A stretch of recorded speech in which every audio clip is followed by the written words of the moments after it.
There's absolutely going to continue to, we're going to have action across a wide variety of fronts. If I may follow up again, which law enforcement agencies are providing this information, and do you have any details about the number of flights, when, the number of people? So in terms of like each individual flight, I mean, I can tell you, I know that they started in May, and I know that they've continued. Whether they have the ledger of everything, I mean, you'd have to talk to my office about that. But our state law enforcement agencies are engaged in this.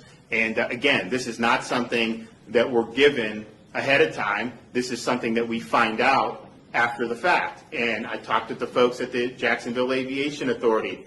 Feds come in, they do it, they got a bus. You know, my view would be, why don't we, if they're going to come here, you know, we'll provide buses and provide them.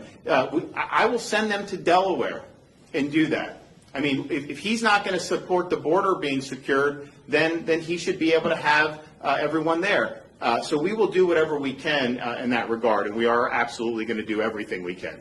Can you name some of those private contractors you're talking about, Governor? Well, I could, but I'm not going to do it right now. I mean, I think that we want to maybe have discussions with some of them, because you have air, charter air, and then you also have buses, and I think we want to have some discussions. I'd like to get to a place where we're in a better spot than we are now. I mean, just think about it.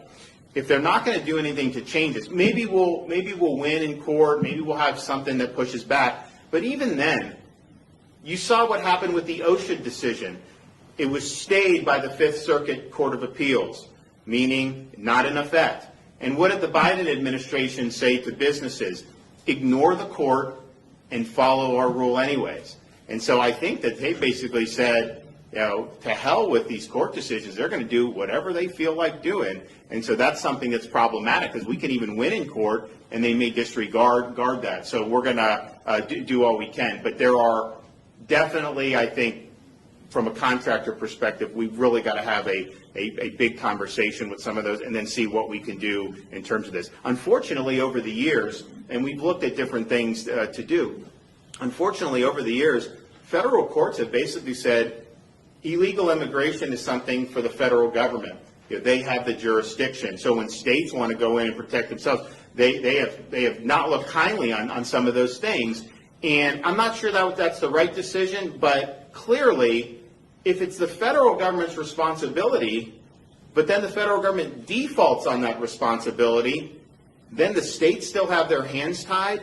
I don't think both can be true. If it's a federal responsibility, then they have a responsibility to discharge the duties and enforce the law. If they're not doing that, then clearly, I think a state should be able to come in and provide protections. And so that's what we're going to be looking to do. Governor, two-part